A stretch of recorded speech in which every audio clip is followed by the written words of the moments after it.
word goes out to the first place.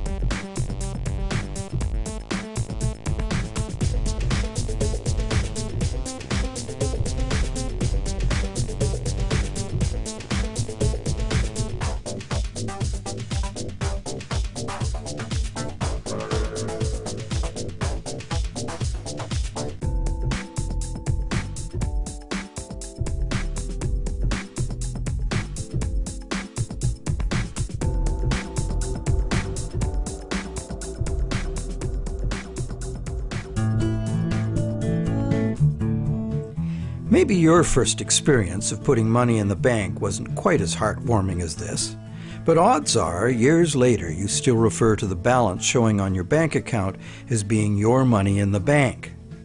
But it isn't. If we have a deposit box at the bank, the valuables we put in it are still ours. We're just renting secure space to store them. In common usage, the word deposit means to set something down. But the use of the word deposit to refer to a bank account is misleading. A bank deposit is in reality a loan.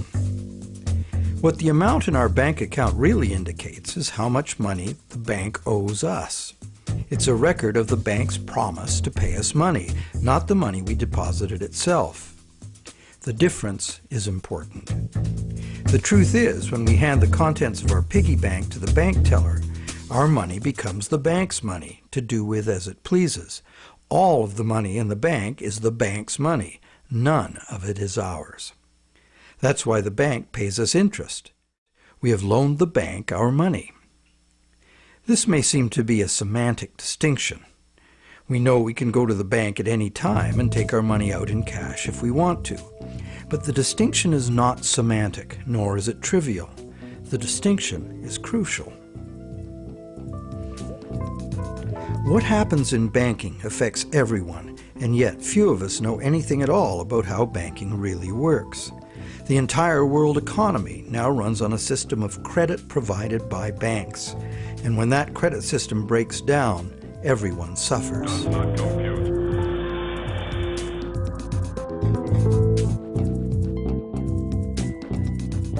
To make things worse, the explanations for these breakdowns offered by the experts never look at the root cause, namely, that other than cash and coins, which make up just 1 to 5% of money in circulation, all the money in existence today was created as the principal of a bank loan, with the banks requiring principal plus interest as so-called repayment.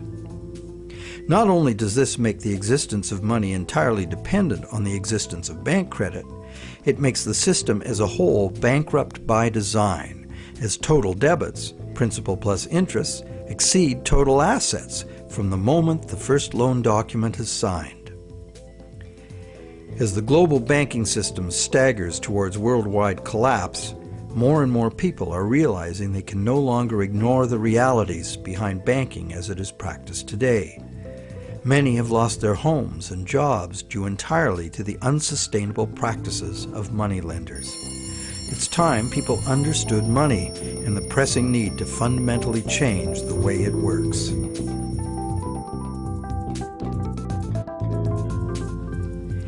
Clarifying what the words used in banking really mean is the first step. Now that we know that a deposit is, in truth, a loan to a bank, the next question is, what is a loan that we take out from a bank? When we sign for a loan, we give the bank a pledge to pay the amount of the loan plus interest.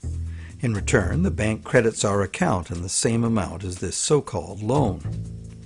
While we speak of the bank as having put the loan money into our account, in reality, the only thing the bank puts into our account is its promise to pay the money. What has actually happened is an exchange of promises. Neither party has delivered anything to the other except matching pledges of debt. So who is the borrower and who is the lender? The terms loan, lender, and borrower are all misleading. The truth is that the two parties have traded promises to pay and in the process created something called bank credit or checkbook money that can be legally spent as money. Bank credit can be spent because we, in our innocence, notice that each time we deposit into our account, it increases our balance by the same amount. In fact, unless we put something in, our account will be empty. Thus, it's a natural assumption that money in an account is money someone put in.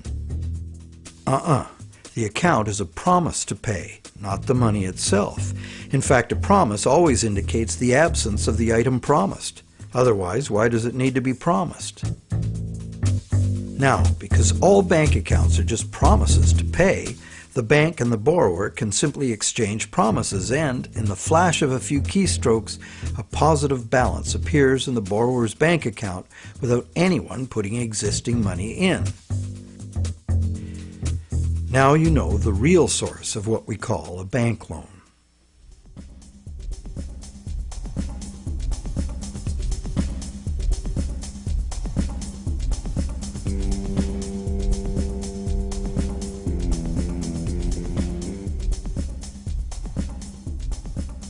How different would it be if two parties just got together in a basement with a printing press and created new money that way? We intuitively understand the act of fraud called counterfeiting. In printing fake $100 bills, the counterfeiters also create new money out of thin air. Money gives us the ability to purchase the real goods and services of the world. It's clear that the counterfeiters have created new ability to purchase real goods and services without giving anything in exchange except a fancy piece of paper. Counterfeiters get something for nothing directly at the expense of whoever gets caught with their counterfeit money. And if the counterfeit money is not discovered, it dilutes the money supply, stealing from everyone. Counterfeiting is a serious crime, and it is easy to understand why. It's cheating on a basic social agreement, thou shalt not steal. But taking a loan from a bank also creates new purchasing power. However, instead of being considered a form of theft, it is the very basis of our monetary system.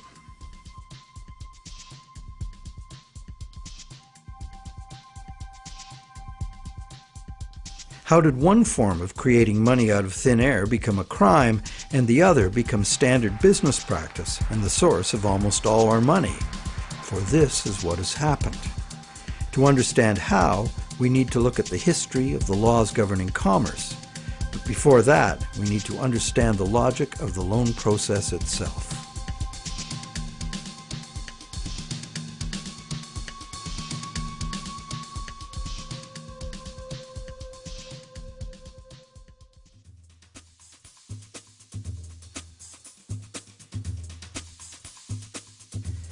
The borrower wants to purchase an item, but doesn't have the funds to do so at the present time. However, the borrower does have confidence in having sufficient funds over time to pay both the original price of the item and the interest on a loan. So he goes to a bank to arrange a loan. The borrower is capable of making a credible promise of money in the future, but otherwise, at this moment, he comes with empty pockets. That's why he needs the loan.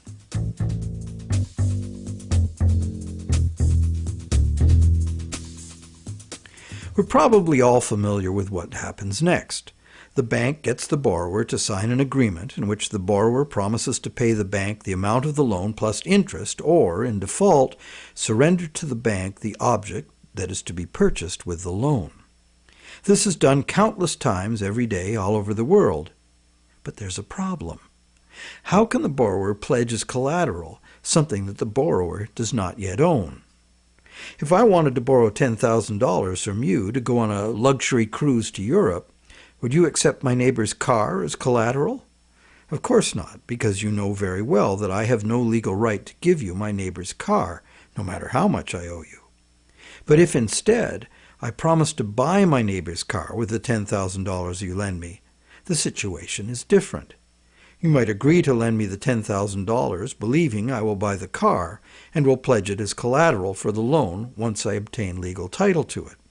However, until the transaction is completed, your $10,000 loan cannot be secured by title to the car.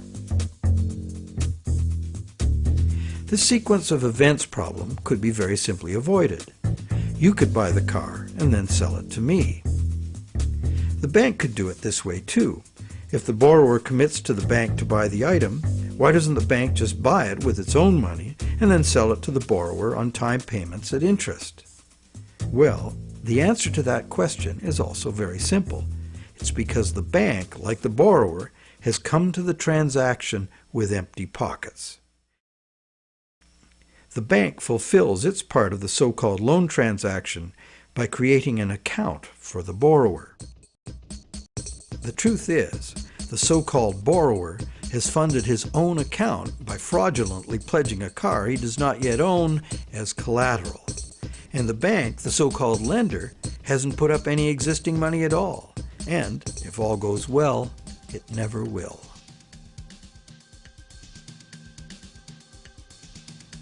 The borrower believes the new numbers in his account now represent his money in the bank. He, like the rest of us, doesn't understand the difference between existing money and a promise of money. If you can spend it, what does it matter? So now the question is, will the seller of the item accept the bank's promise to pay? While some people may hold out for cash, most will say yes to a check or an electronic funds transfer from the buyer's bank. Why? Because the seller knows from experience that she can deposit the check at her bank and it will increase her account accordingly. So what happens next?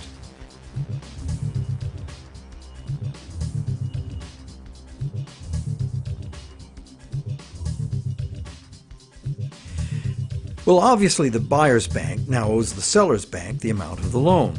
So you might be thinking, isn't this where the money comes out of deposits? The bank's promise to pay the borrower has just been transformed by the transaction into a promise to pay the seller's bank instead.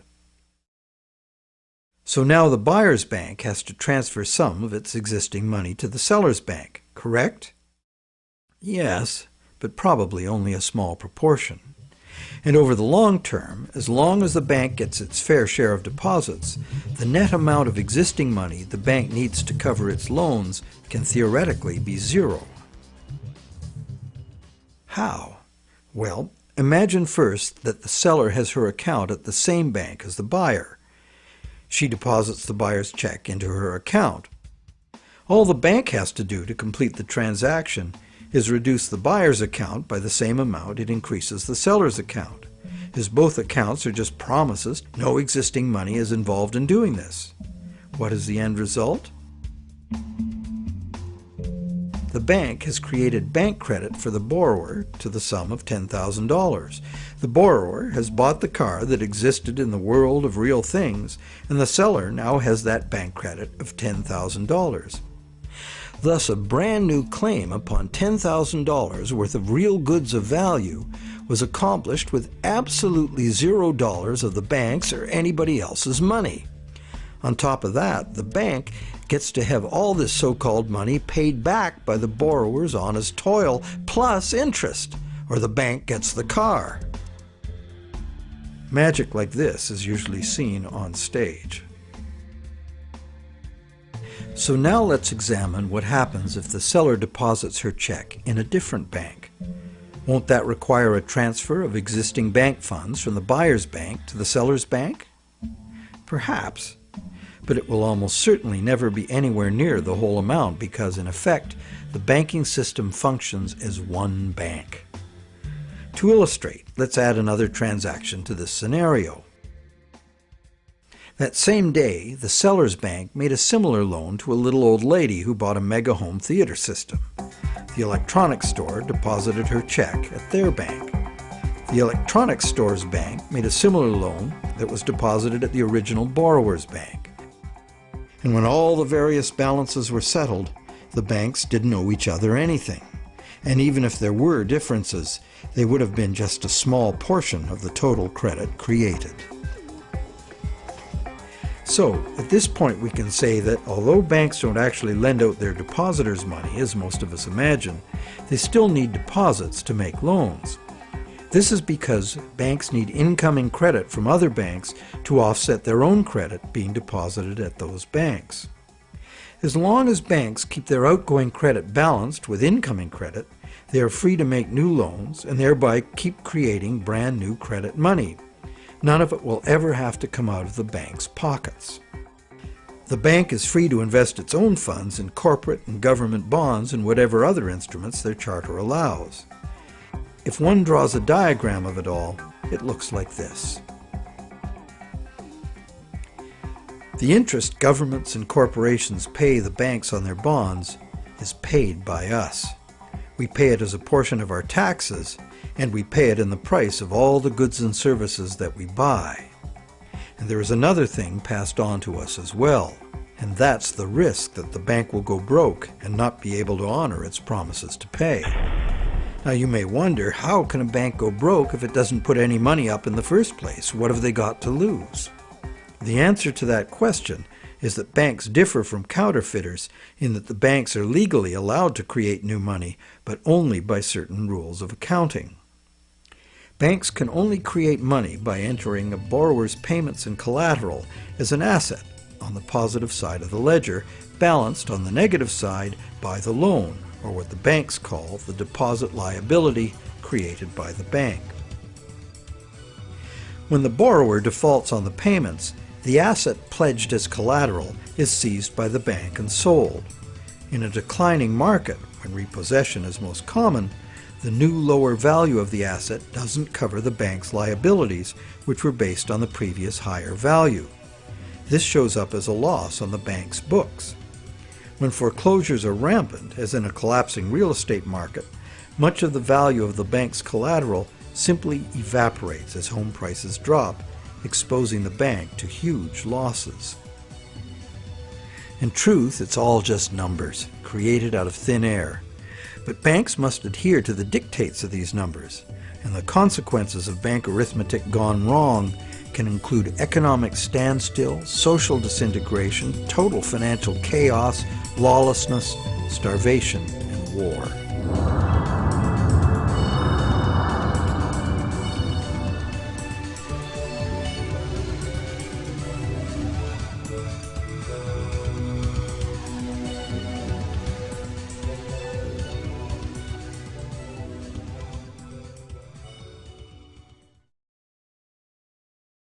However, for the purposes of understanding the anatomy of a loan, we shall assume that the system is still functional and all three of the loans we were looking at will get paid.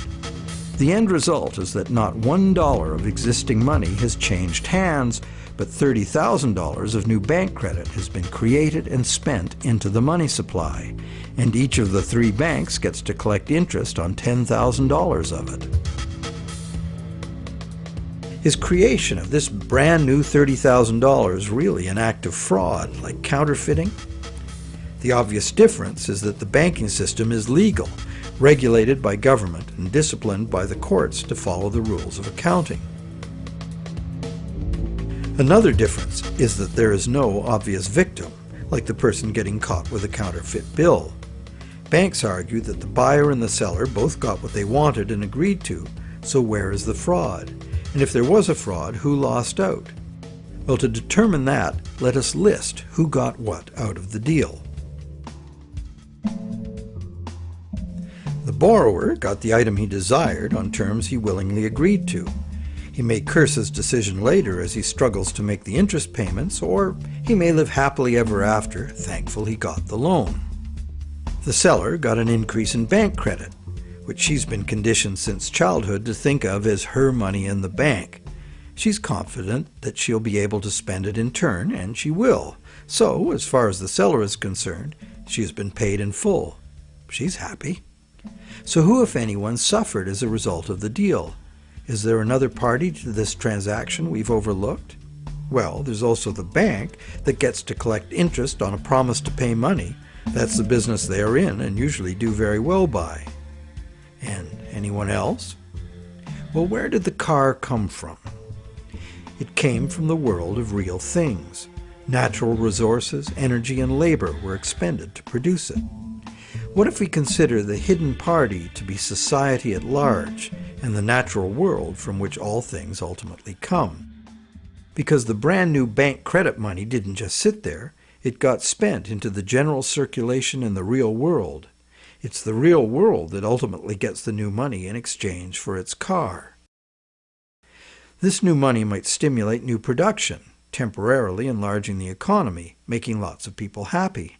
In fact, it often does, as most bank credit comes into being as a home mortgage, stimulus for the residential construction industry, a big provider of good-paying jobs. However, after its initial productive use, this newly created money will basically just dilute the money supply, reducing money's purchasing power by a very small amount. So, in contrast to counterfeiting, where the loss occurs to a specific victim, here the loss is borne by us all, because the real substance of the loan, the car, was extracted from the economy at large by a slight loss in the value of everyone's money.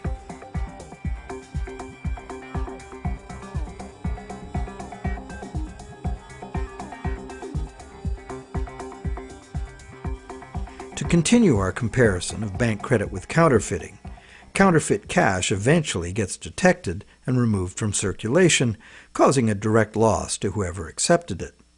There is, of course, no guarantee of how much will be detected, nor any prescribed schedule for its removal. Bank credit is also removed from circulation over time because, as bank credit is paid back, the principal part of every payment is extinguished. Now remember that almost all the money in existence today is bank credit. Therefore, almost every dollar that passes through our bank accounts has a scheduled appointment to one day be paid as a principal payment on a bank loan and cease to exist. On top of the principal are the interest payments, which will become bank income, much of which will be recycled into the economy as interest to depositors and other bank expenses. So it's not immediately apparent that there's a loss to someone as a result of bank credit being withdrawn from circulation the way there is with counterfeit cash. But if we look closer, we find an interesting situation. We don't need anything more than fundamental arithmetic to understand the power that lies in controlling the money supply and why, as currently designed, total debt must constantly expand or the system collapses. Whenever the rate of debt money creation falls behind the rate of debt money destruction, the total amount of money in use will shrink. This is called deflation because the money supply is shrinking, like a deflating balloon. The result is less money relative to the goods and services available. With less money around to pay for them, the price of goods and services go down. At first, this sounds like a good thing, and it could be, if money were not created as debt at interest. For anyone not in debt, deflation would be like a general dividend on money, paid in goods and services of our choice. It would be as if money were the people's stock in their own prosperous company, their nation. People wouldn't have to demand a pay raise. If a nation were more productive as a whole, thus deserving of a raise, everyone would benefit automatically by having their money buy more. However, this is definitely not the effect deflation has in a system where money comes in the form of interest-bearing debt. More than 95% of all money currently in existence is in the form of debt to banks, promises to pay with interest added. And as we have seen, the principal is created, but not the interest. Due to the time delay between money's creation and its repayment, and the recycling of interest earnings as bank operating expenses, most of us can keep up our payments while the money supply is increasing. However, if the money supply or total debt is decreasing, money becomes harder to earn due to its scarcity, and fixed payments become harder to meet. For those heavily in debt, the money shortage can become catastrophic.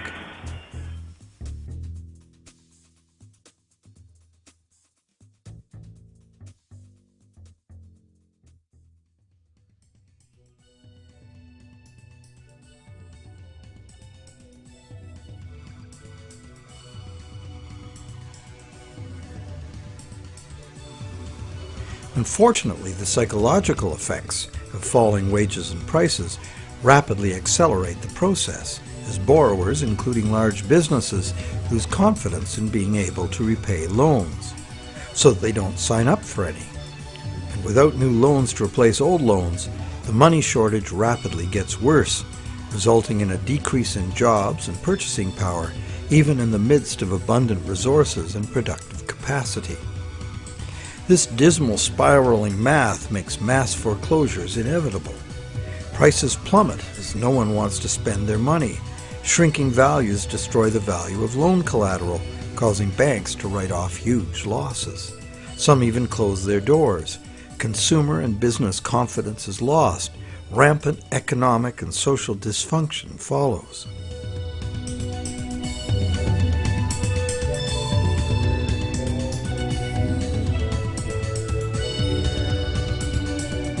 This disastrous spiral cannot be turned around unless the government creates new money itself or goes deeply in debt to private banks in order to create enough new money to reorganize and rejuvenate the economy. The most familiar example of this is the stock market crash of 1929.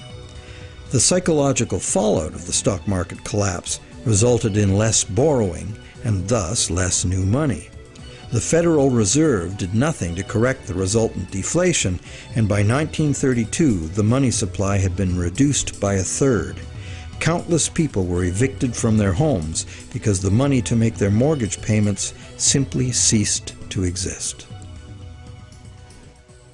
Then, in 1932, Franklin Roosevelt became the U.S. president. Roosevelt's New Deal set out to restore the economy by restoring the money supply. To counter the money shortage, Roosevelt borrowed from the private banking system. Factories started hiring again. But only when the war arrived, there's suddenly no shortage of jobs or funds available to do what was necessary for the war effort. It was the money expended on World War II that ended the Great Depression.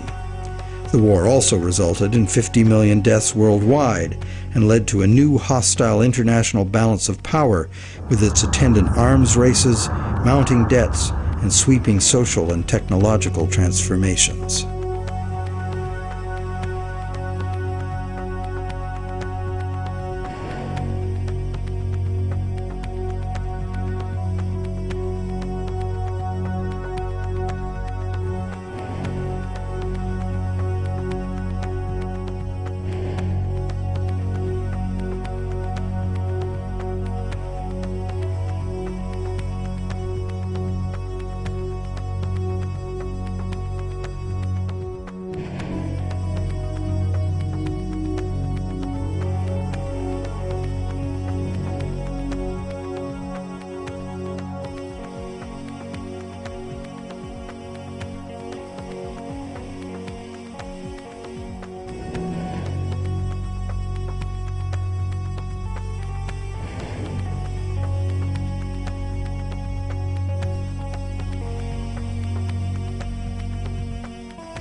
The cycle of economic boom and bust is commonly called the business cycle, as if it were a natural occurrence like the hydrological or carbon cycle.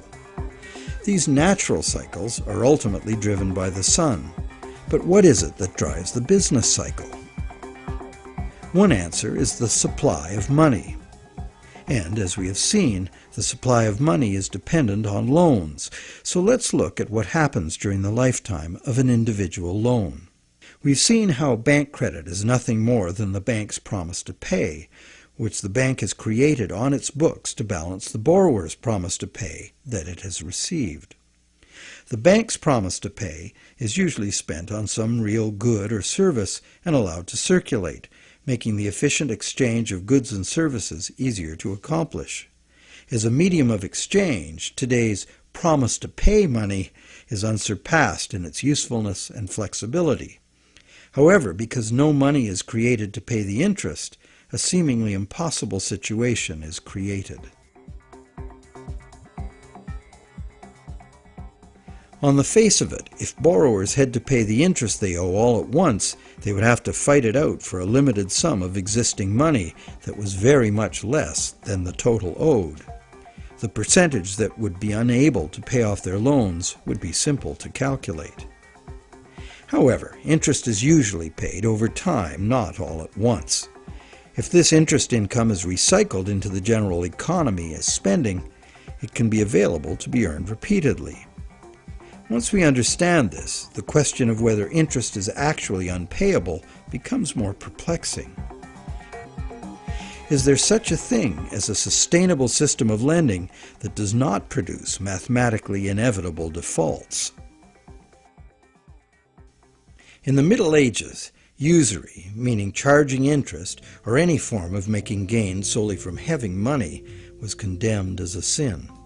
While the justification was moral, the reason was practical. In a fixed money supply like gold, anyone systematically rolling over all of their loan money at interest will soon end up with all the money. This problem was a big factor in the ruin of Rome. Private accumulations of gold forced the government to mint coins made of base metals instead of the real thing. Debased currency led to failing confidence and ultimate decline. The lesson was well learned. For the next 1,000 years, the Roman Catholic Church declared collecting interest on a loan to be a sin punishable by excommunication.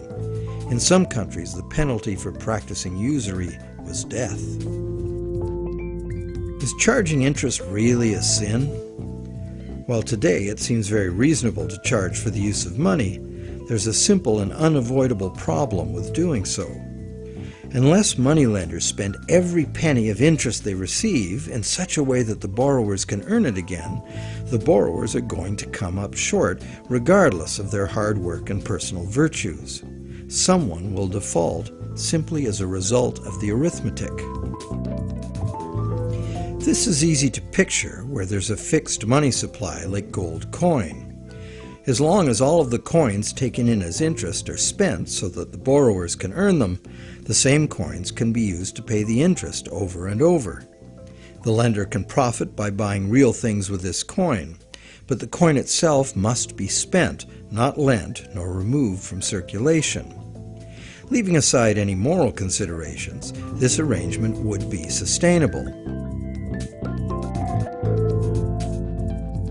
However, if the interest coins are re-lent at interest or removed from circulation by hoarding, there will be an inherent shortage of coins with which to pay off the aggregate debt.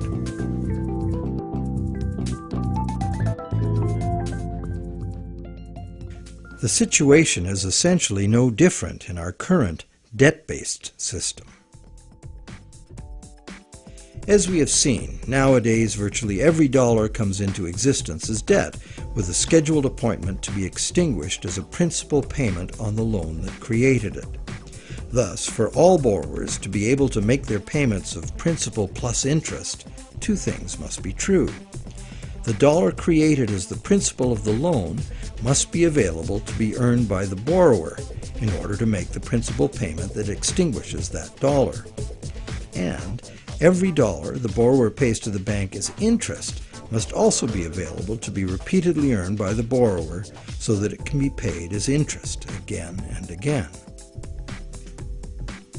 There is a common theory, undoubtedly popular with lenders, that because the banks spend their interest earnings as operating expenses, interest to depositors, and shareholders' dividends, there is in fact enough money released back into the community to make all payments.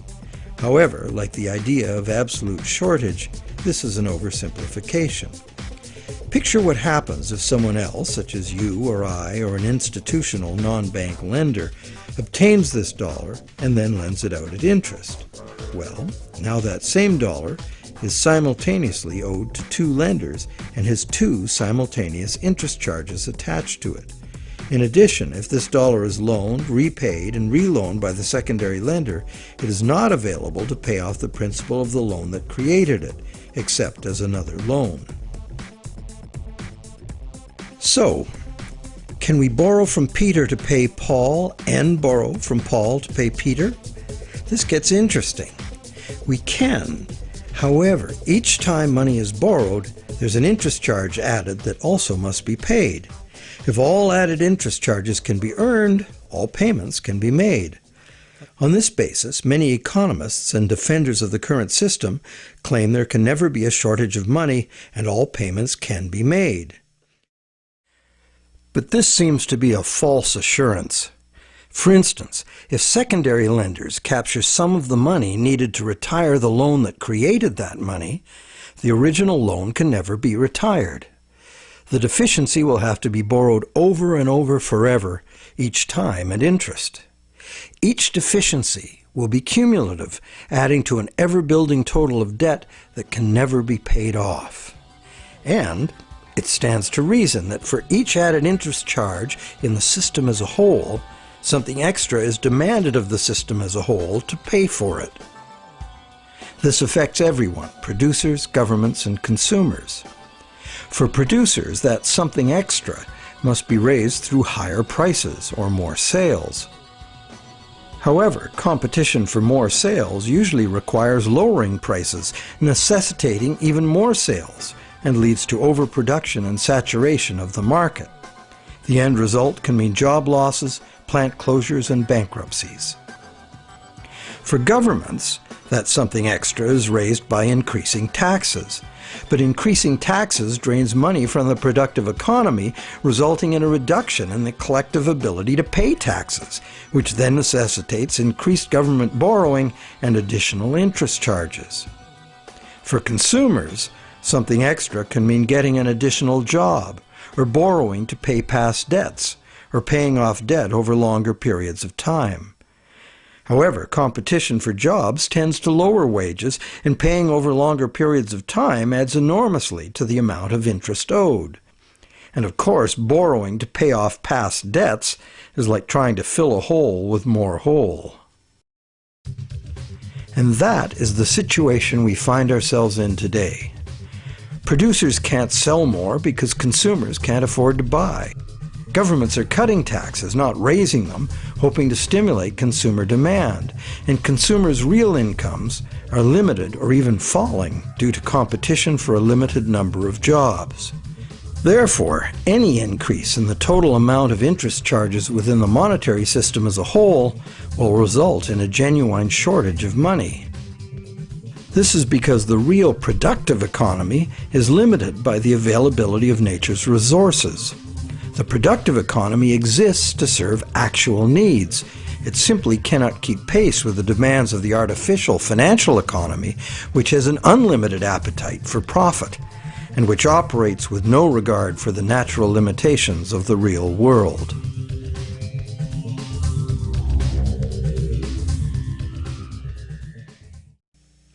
The theory that there's always enough money to pay the interest has a certain elegant simplicity.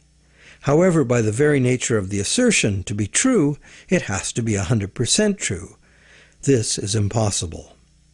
For one thing, secondary lenders, who are not banks, do comprise a significant proportion of lenders, and they add their interest charges to money that already bears an interest burden. Beyond that, we have a cultural expectation. Everyone who has money expects it to generate more. Money that needs to be spent and made available to be earned by its original borrower is, instead, lent at interest or invested for gain.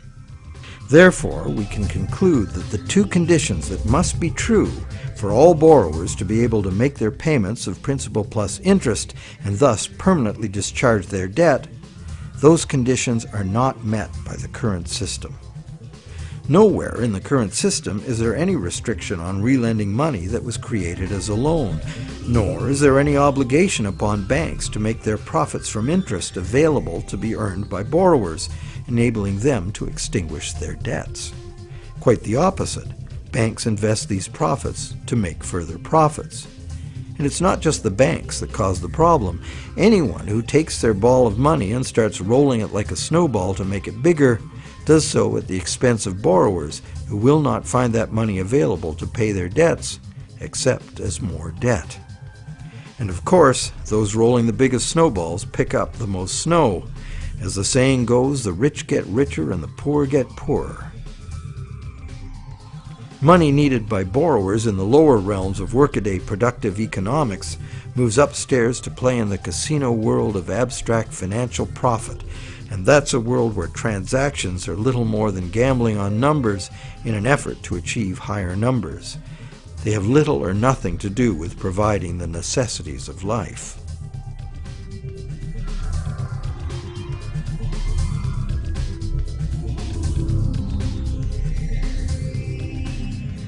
Today, the largest volume of money by far is changing hands in what is best described as the gambling economy. The foreign exchange markets, the derivatives market, and the rest of the financial instruments being played by banks and investment funds for as much profit as possible. For example, the volume of trade on the world's foreign exchange markets in just 1 week exceeds the total volume of world trade in real goods and services during an entire year. This money is in continuous play by speculators looking to make windfall profits on currency fluctuations. It exists, but only in the gambling economy. So how unpayable is the ubiquitous interest burden in actual fact? That could only be determined with certainty by tracking all the money in the world.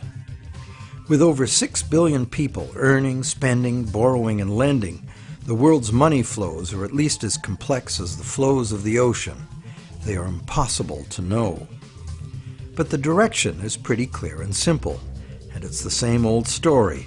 The rich are taking increasingly more money into the gambling economy, where ordinary borrowers have almost no chance to obtain it. And the only way the system can stay solvent is to create more money. And as money is created as debt, the only way to create more money is to create more debt in every way possible, including ridiculously easy credit for unqualified borrowers, massive government expenditures on security and war, and bailouts of insolvent banks.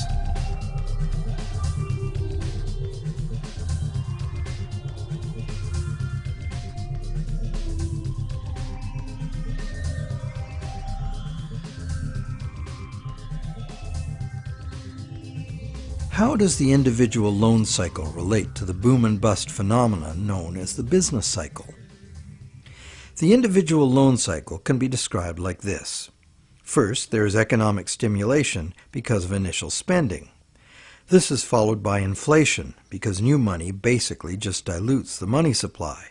And eventually, inflation is followed by deflation as loan repayments gradually extinguish the principal, removing that money from circulation. As long as the individual loan cycles don't match up, these cycles can smooth each other out. This creates a fairly stable money supply that leads to fairly stable prices, although continuous growth of the money supply is required, at least in part because, as you will recall, the money to cover the interest was never created. This is the model on which our economy is currently based. Avoiding deflationary spirals and keeping inflation at a level that doesn't upset people's apple carts constitutes the art of managing the economy, which is rather narrowly defined as achieving so-called price stability. However, a look at the purchasing power of the US dollar in real goods over the last century instantly reveals what this so-called price stability has really meant. The dollar has clearly lost almost all of its value, 96%, and is continuing to do so at a rapid pace. So price stability is not being achieved, and one hardly needs a degree in psychology to understand how human nature itself would turn the individual loan cycle into the collective phenomenon of the business cycle. The simple reason being that if one person sees great prospects and is doing well borrowing and expanding, others would have the confidence to do the same. Beyond the merely psychological effects, if one business is expanding on the basis of credit, Its suppliers and distributors will find it necessary to do so as well, or lose that business to someone who will. The same herd effect would occur for a gloomy outlook and accompanying credit contraction. Thus, it is entirely predictable that individual loan cycles would have a built-in propensity to line themselves up rather than be randomly distributed. And when they do, we see the larger scale cycle called the business cycle emerging directly from the cumulative effects of individual loan cycles. So, to sum up, one could say that out of the exchange of promises made by the bank and the borrower, society gets chronic inflation and a dependency on banks for increasing infusions of money to pay ultimately impossible interest payments. This results in an inescapable treadmill of accelerating debt and depreciating money, the only alternative being a deflationary collapse of the economy followed by social chaos or war. This eminently unhealthy situation filters down through society, wreaking harm on every level. We are like addicts, but the fix is not more and more heroin, it's more and more credit money. And eventually, our collective ability to borrow and repay so much credit becomes exhausted. This then creates the need for constant expansion of credit into new markets, in essence creating a fiscal imperative to drive everyone in the world further and further into debt forever. In the United States, this constant debt expansion has led to a total credit market debt in 2008 of more than $53 trillion, which is about 5 times the total annual income of the entire country. So is the world at large happy about its end of the loan transaction? Probably not. But the world at large has very little awareness of where these problems originate, the elusive system of counterfeiting and hidden control that is modern banking.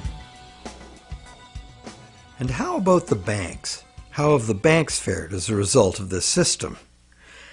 Well, first, by putting up only a small fraction of the money they ostensibly lend, the banks have obtained a river of income from interest payments on consumer loans and mortgages. Second, by using their credit powers to acquire large portfolios of corporate and government bonds, banks collectively appropriate control over government and industry. And thirdly, due to the inevitable defaults and foreclosures, the banks gain legal title to a lot of real property the world over. And finally, if the worst happens, if borrowers default en masse, causing the banks large losses, the government is forced to rescue the banks with multi-billion-dollar bailouts to save the financial system. And what are these bailouts financed with? You guessed it, more taxpayer debt. It is really quite an achievement to pull this off, and without most of the victims even being aware of it. If you're now thinking there ought to be a law, well, there is. There's a whole body of law that makes all of this legal. So how did a system like this ever become the law? To answer that, we go back to England in the mid-17th century.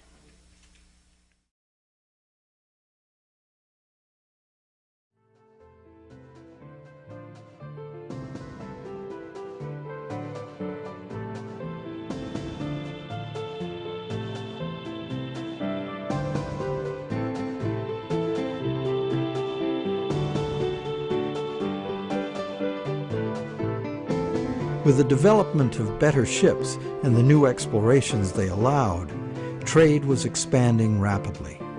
In order to carry out commerce, especially over great distances and lengths of time, written contracts were becoming more and more important and more sophisticated. Under English common law, it had long been established that a contract could only be enforced if something of real substance had changed hands. A transfer of goods or rights in property was the real stuff of the exchange, and that was what the court would evaluate for fairness, not just the words on the document.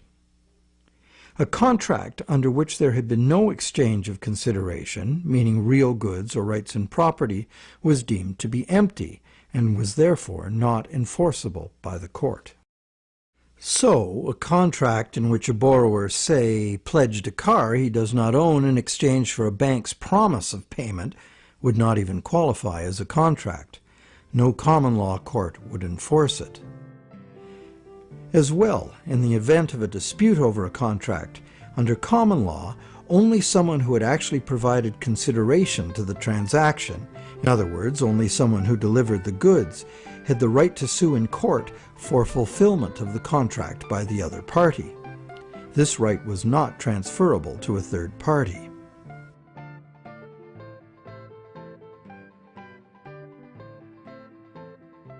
When early traders went off personally on expeditions with trade goods, they bought those goods at home with their local currency and would sell them for foreign currency in the distant destination. They would then buy foreign goods with the foreign money, bring those goods home, and sell them for their local currency. Pretty simple. But as trade became more sophisticated, traders became more inclined to stay home and just hire ships to carry out deliveries. This gave traders the freedom to import cargoes of foreign goods from different sources than the destination to which their home goods had been exported. Thus, a problem was created. The exported goods had been paid for with foreign coin, the value of which needed to be spent somewhere else. Moving money as coins entailed a high risk of theft, as well as the near certainty of partial loss by currency conversion in a different land. This problem of payments from a distance was overcome by the use of bills of exchange. A bill of exchange was a signed order from the payer to an addressee demanding that the addressee pay a certain specified sum of money to the person identified as the payee. These were secured by signature, and they could not be acted upon in court by anyone other than the original parties. Thus they were of no use to a thief or any other third party. You probably recognize that these were the precursors of checks. I, the payer, instruct the bank, the addressee, to pay the payee, a person named on the check, a certain sum of money. This was all well and good for transactions among parties who were known to each other. The bill of exchange was used merely as a way to order payment in coin at a distant location. But merchants soon wanted more flexibility. They wanted to be able to use bills of exchange to reconcile payments amongst many merchants in many locations, using bills of exchange like money itself. For this to work, bills of exchange had to be assignable to and enforceable by third parties. As we shall see, this was the moment in legal history that gave sanction to the banking system we have today. A third party, who might have honestly purchased a bill of exchange several steps removed from the original exchange, could not be expected, nor would he have the right, to show up in a common law court and defend the validity of the contract and collect on it. This made third-party bills of exchange an unacceptable risk. So, in order to be able to use bills of exchange as a convenient and guaranteed third-party payment system, essentially equivalent to money, the common law practice had to be set aside regarding bills of exchange. In England, by a series of legal decisions from 1664 to 1699, this problem for commerce was remedied by making bills of exchange enforceable by third parties. If a third party had purchased a bill for valuable consideration and in good faith, having no apparent reason to suspect fraud or some deficiency in the right of the seller to sell it, then the bill automatically became good and enforceable by the court against the signer. What did this change mean? It meant, essentially, that any bill of exchange would be considered legitimate once it was sold. Bills of exchange and all other subsequent types of signed promises to pay, with the notable exception of checks, became transferable and enforceable in court, just what the merchants wanted. Now debt contracts could be sold like things, and transacting business would be a whole lot easier. Not only that, it opened up a whole new market for profit seekers, trading in bills of exchange themselves. The marketing of debt was born.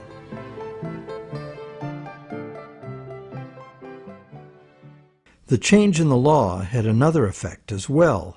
It made it possible to trick or even force a person into signing a legally binding promise to pay, and then, if that promise were purchased by a third party for real consideration and in good faith, it would be enforceable against the signer in court.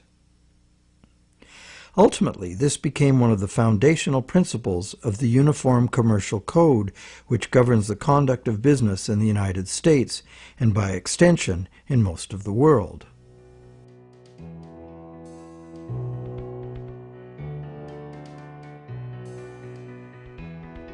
Think about it.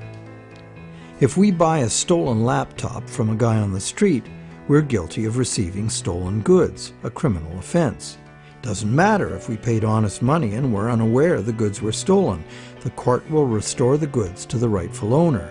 We, as purchasers, innocent or not, lose our money and may even be charged with a crime.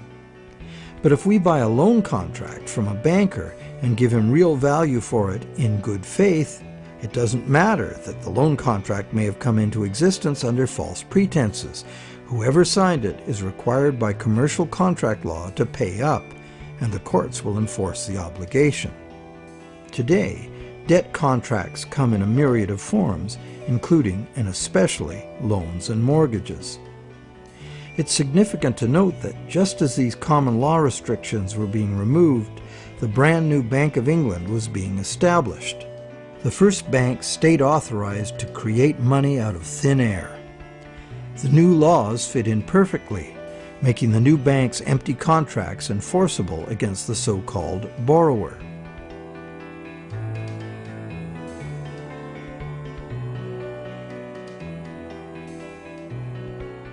Those who have discovered the true nature of their own bank loans and have attempted to challenge the validity of their debt contracts in modern courts have discovered to their dismay that this commercial contract law is still the bedrock defense of money as debt. The bank will have sold the original loan agreement to a third party for value, and even though that third party is often just a sister company of the bank, all that matters to the judge is who possesses the document, what it says, and whose signature is on it. The bank's failure to inform the borrower about the true nature of the loan contract and the absence of any actual money loaned on the bank's part is not relevant.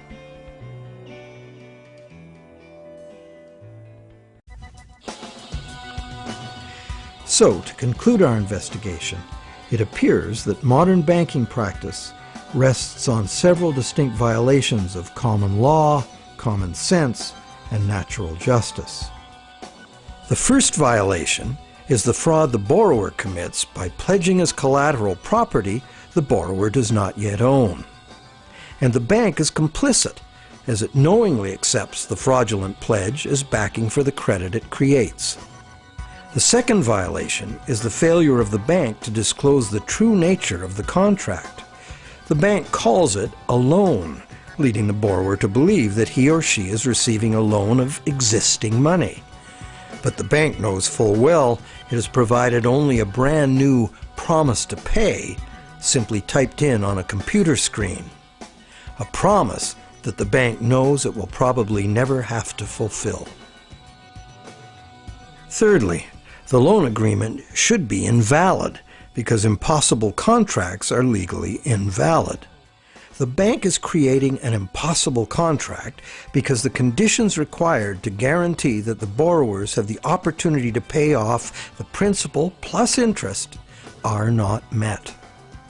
Unless the system enforces 100% recycling of both principal and interest, which it emphatically does not, some borrowers are going to default and lose their collateral simply due to the systemic shortage of money.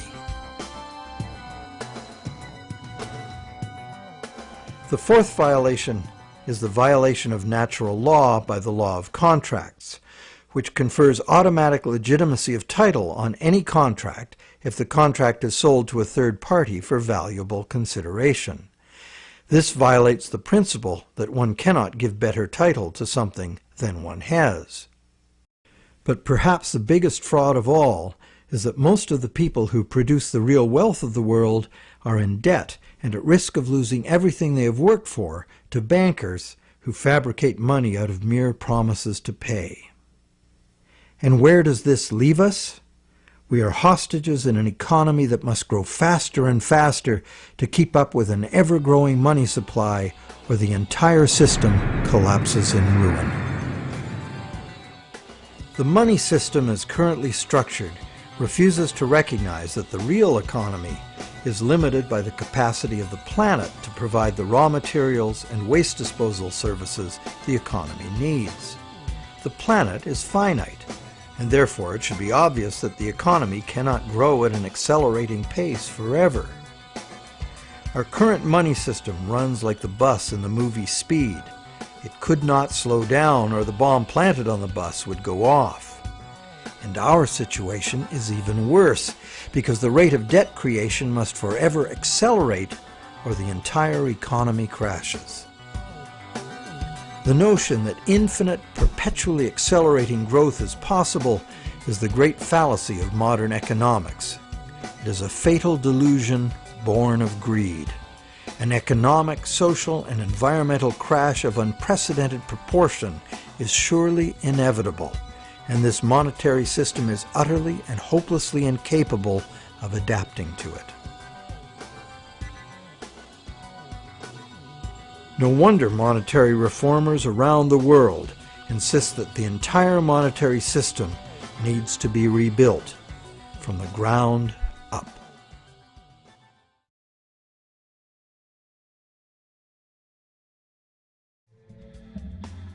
So what is the solution? One idea many people suggest is to return to the days when money was backed by gold. Gold, they argue, is the true money because it's inherently valuable. The underlying principle here is that money should be a commodity that is valuable due to its scarcity, as gold is scarce. As a general rule, those who hold this view of money also believe that money should exist independent of government. Another school of thought, diametrically opposite, is that the creation of money should be the exclusive prerogative of governments. Government, which represents all the people, should spend money into existence in the public interest, thus backing the currency with what it was spent on. Having taken back the power to simply spend money into existence, government would never need to go into debt or pay interest. Of course, government spending without limit would result in a worthless currency. To prevent inflation, money would also have to be extinguished. This could be accomplished using a wide variety of taxes, resource royalties, and user fees. Government spending and government taxes would, therefore, be interdependent and would equal each other in a perfect equilibrium. However, the goal of taxation would be to achieve price stability, as the government would have no need of tax revenues in order to operate. Over the centuries, both the gold-based system and various government credit money systems have been used, with the gold-based system prevailing well into the 20th century. This wasn't because government credit money didn't work. It did within the country itself, where it was accepted in payment of taxes. But until the invention of modern currency exchanges, international trade had to be carried out in gold. In addition, gold has had an almost supernatural fascination for humans for a very long time. We've been conditioned for millennia to think of money in terms of portable inherent wealth, as in gold coins. However, this is not the only way to think of money. Nor in the era of runaway debt money is it any longer accurate. Money is, at its root, an idea that humans invented in order to turn simple subsistence into complex civilization. It's the development of money that made possible specialization of labor and the indirect exchange of goods and services. Throughout money's evolution, from direct barter to standard trade goods, and on to standard coins, to paper promises of precious metal, to digital promises of paper cash, and now to digital promises to pay digital promises. Throughout this long evolution, the prevailing idea has always been to achieve greater flexibility by using convenient and secure promises to pay instead of money itself. The problem with promise to pay money has always been that it provides a golden opportunity to cheat, to create more promises than there is real stuff to back those promises up. But is there a way to make the exchange of actual money just as convenient and secure as the promise to pay system? Now there is. Digital money, convenient and secure, is now a possibility because of new encryption technologies. It works like this. Imagine taking the serial number off a dollar bill and dispensing with the paper. What do you have? A digital dollar. A digital dollar that can now be electronically transferred around the world just as easily and securely as a promise to pay dollar.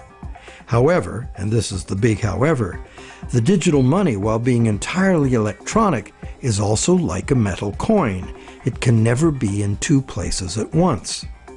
Thus, the multiplication of promises can be prevented by insisting on actual payment in cash, paper or digital. We don't even need to keep this digital cash in a bank, as it provides its own safekeeping and can be transferred by internet. And instantly transferable digital money could perform intelligent functions far beyond anything money has been capable of before. For instance, with simple math programmed in, money could be made to calculate its own value, eliminating human speculation, manipulation, and error. Wouldn't that be something? In the meantime, efforts are already underway to reform the monetary system through legislation. Initiatives like the Monetary Reform Act and the American Monetary Institute's Monetary Act have already been written, prescribing in detail how to return the power to create money exclusively to government, and thus limit banks to lending existing money, just the way most people imagine it works now. While differing in detail, all such reform proposals in whatever country they originate always advance the same simple idea. The benefits of money creation belong to the public. At present, money is created not for the benefit of society, but for the profit of private banks. Banks like to create enormous amounts of money from our debt because the more we borrow into existence, the more interest the bank gets to collect, and the richer the bank becomes. In the process, the banks gain more control over everyone, individuals, industry, and government alike.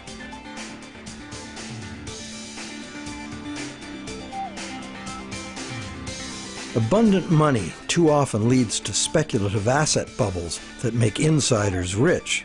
But as we have witnessed, these bubbles inevitably burst under the unbearable weight of ever-increasing interest demands. The losers are many, including governments. Already burdened with huge debt and shrinking revenues, governments are forced to add trillions to that debt in order to rescue the banks that are the cause of the problem. Otherwise, we would have no money system. It's an absurd situation, and a tragic one, considering that government could instead create the money itself and spend it interest-free on infrastructure, education, or universal health care. And most of that debt-free money would enter the economy as wages, circulating through all levels of society for everyone's benefit.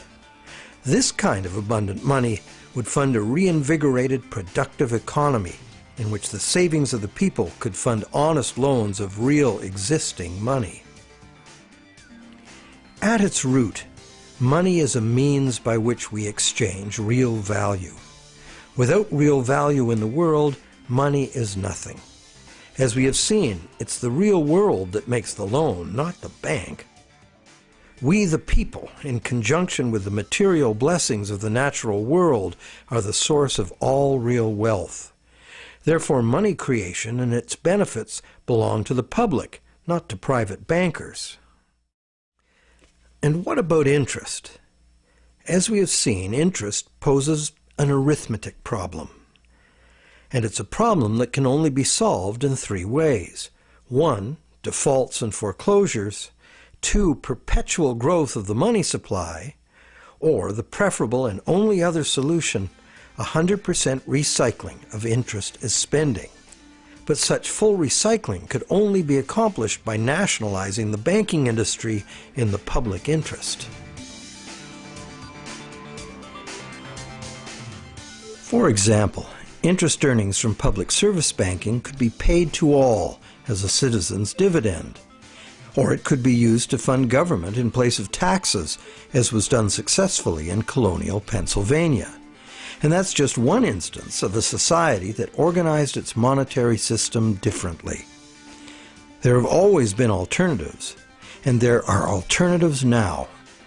What the evolution of money really teaches us is that the real measure of money's value is, very simple, its usefulness as money. And there are several different ways to create useful money. For instance, money can simply be an individual's private promise to pay, a pledge of one's own product or service, as in such community currencies as the LET system or time dollars.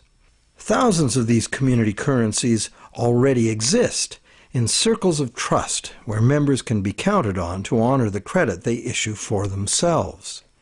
And such community currencies can be a lifesaver in the event of a catastrophic collapse of the conventional banking system.